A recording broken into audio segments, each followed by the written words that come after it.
right now.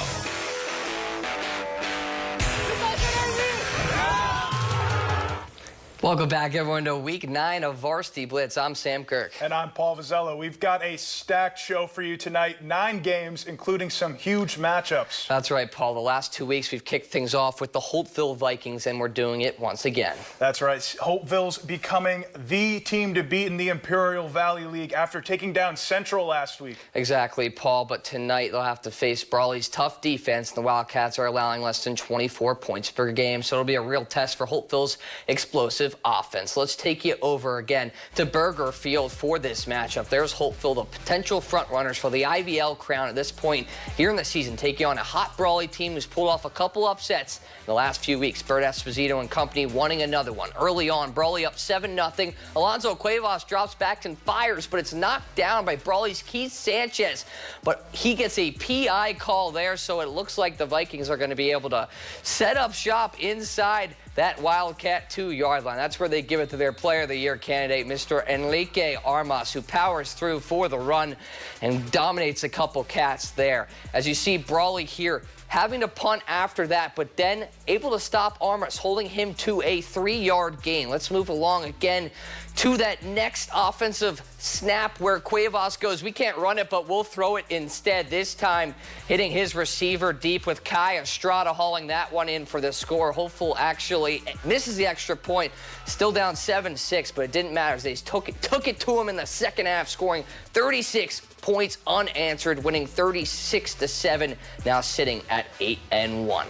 Let's stay in the Imperial Valley League. We got 2 teams going back-to-back. Central and Calexico, they're those Spartans coming in back-to-back weeks of heartbreaking losses. There's Calexico and head coach Fernando Solano. Let's take you to the start of this ball game here. The Bulldogs trying to get something to go, and it's Joshua Ramirez able to get a couple blockers and a gain at 10. So we take you a little later on here. Another run that time for Calexico, and it's a good run for Carlos Delgado, a quick hitter that time, but ends up turning it over on that drive as Central's Lucas Murillo hops on the football, recovering the fumble. Central would take advantage that very next play when Jimenez drops back and throws one. He fires it deep for Joshua Garcia, who reels in a diving catch at the 2-yard line as Central continues to roll on offense. Just a few plays later, they would go into the Wildcat, which has worked for him well all year. Matthew Liziola powering through a couple Bulldogs and finds his way all the way to the crib for a Spartan touchdown. Central wins their first game in IVL play this year and advanced to 7-2, winning 35-20.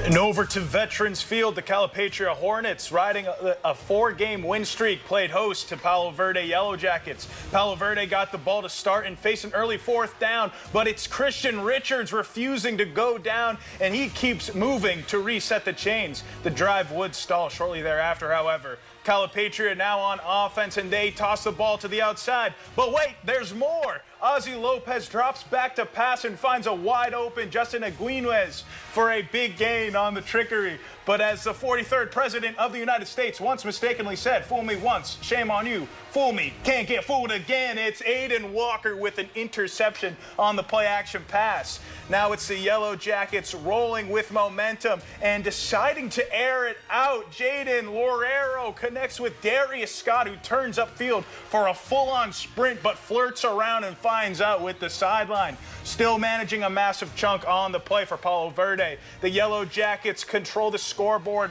basically the whole way through, and they roll to a 34-20 win to advance to 5-4 as the Hornets fall to 4-3 on the season. We've got a lot more prep football coming your way as Yuma Catholic looks to extend their win streak and other teams pushing for playoff spots. Yes, Paul, and we're marching down the field, picking up every first down along the way. We'll be back with more Varsity Blitz right after the break. You're watching Varsity Blitz on 13 on your side. Go Shamrocks!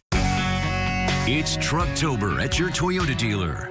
Choose from our biggest inventory of new Toyota trucks in stock and ready to go. Drive home a new Tundra with its pure power, incredible torque, and impressive towing capacity.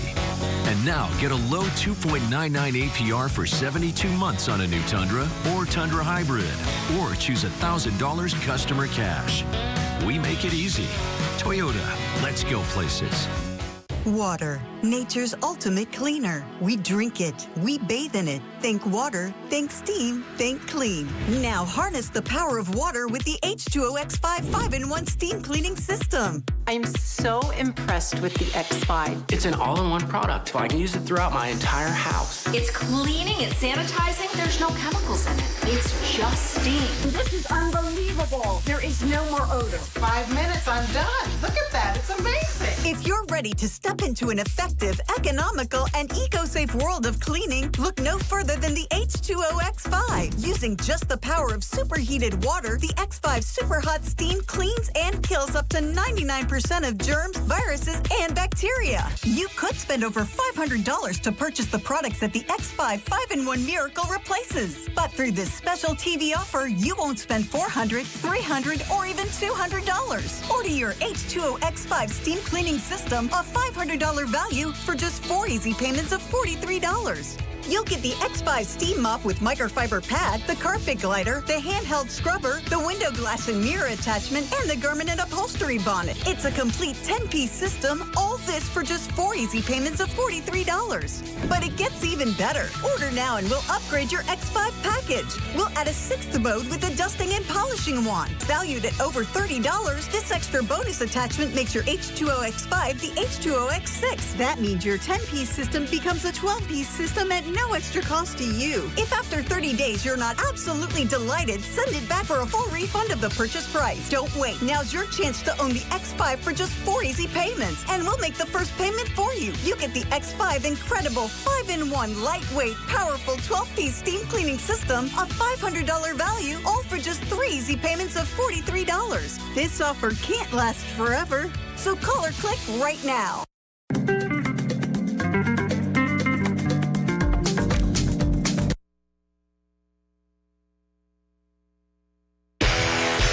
You're watching Varsity Blitz. The best highlights, the best plays, continuing right now.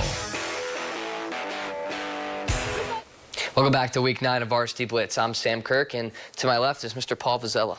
That's right, Sam. We don't have to go far for this one. Yuma Catholic YC started the season a little shaky, but they've really found their stride lately. Yeah, they sure have, Paul. The Rocks are riding a 3-game win streak and are looking to make it 4 straight tonight to climb back even to 500. Let's take you out to Ricky Gwynn Stadium. 2-5 Apollo Hawks are taking on Yuma Catholic, who started shaky but found life recently. Let's take you to that first quarter here. Nash Ott is going to drop back. He unloads a bomb. Ian Leonard makes a play here as has to step up on his defender. Is nothing but green grass in front of him. He'll trot in for a touchdown. The sophomore making plays. Rocks strike first as they go up 7-0. A couple drives later, Hawks quarterback Thomas Williams drops back, pump fakes and fires to DeAndre Cum, who muscles his way into the end zone. YC tackled on another score, so Apollo still down 7. How would Yuma respond? Yuma Catholic respond with a delay handoff to Jose Polk. The entire Hawks defense is confused as Polk makes some defenders miss, finds a seam, and will go all the way for a 60-yard touchdown run to go up 21-7. Yuma Catholic will put their foot on the gas and win 44-14 and advance to 4-4 under first-year head coach Vernon Smith. Hall of Fame weekend commenced tonight at Curley Cup Memorial Stadium, where the Yuma Criminals hosted the Cibola Raiders in a crosstown clash. Second quarter here, Crim's quarterback Marquise Dixon fakes the handoff and rolls toward the far sideline, gaining a couple before going out of bounds. Now inside Raider territory, the Crims hand the ball off to Elijah Rattler as he tries to find some open field, taking the contact for a short game. Crims would go turn it over, however. Raiders now with the ball. The pitch out to Daniel Sayans. He breaks it outside and tight ropes the sideline before being brought down by freshman Kyle Kormara. Raiders would continue to march down the field and hit pay dirt with this scamper by Marquez Montag for 6. Raiders now looking to expand on their early lead with this 2-point conversion attempt. Xavier Rodriguez would find who else but Marquez Montag stretching out his one hand to reel in the 2-point conversion. Later on, it's Yuma still looking for some offensive momentum. Dixon connects with Rattler, but the Raiders swarming to the ball put a stop to a promising reception. And just before halftime, Cibola working on their 2-minute drill as Rodriguez finds Sayans in the back of the end zone, going up and high and reeling in another Raider touchdown. Cibola would go into the halftime break up 34-0 and cruise in this one, shutting out the Crimps 50-0.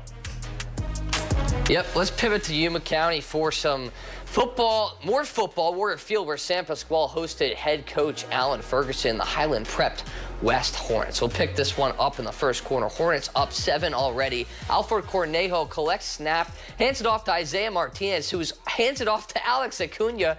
SP with some trickery here. Acuna is going to cut across the field, has blockers in front, and runs for a massive gain to get within the 5. Next play, the Warriors must have been taking some notes from Philadelphia as they line up in the tush-push formation. Acuna will take the direct snap and lean forward for the easy 6. The next drive, Highland Prep West would march down. Michael Silvas fires a deep ball to Braden Patton, who catches the rock in traffic. A great play by the senior. But just a couple of plays later, inside the 10, Silvas throws to his intended receiver, but Michael Harris jumps the pass and picks it off. The game would stay 9-7 with the goal line turnover. San Pasquale would fall in this one, unfortunately, to 61-41 and drop to 2-7 on the season.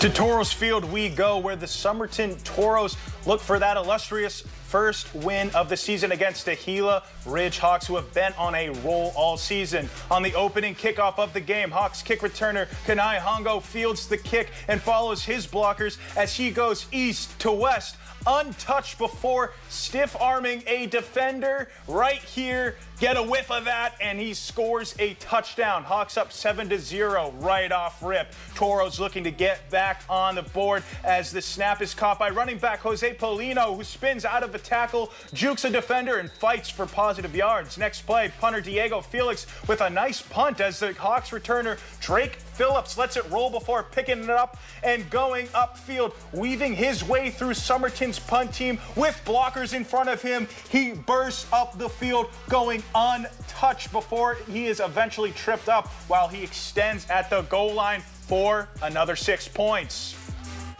Gila Ridge would go on to score 23 points on special teams. The Toros ended up losing the game 79-0. Somerton will take on Yuma High School next week. Meanwhile, Gila Ridge goes to Sierra Linda. And we have a lot more to get to, including some matchups from last night, our helmet props, and our out-of-town scoreboards. We'll be right back after this quick TV timeout.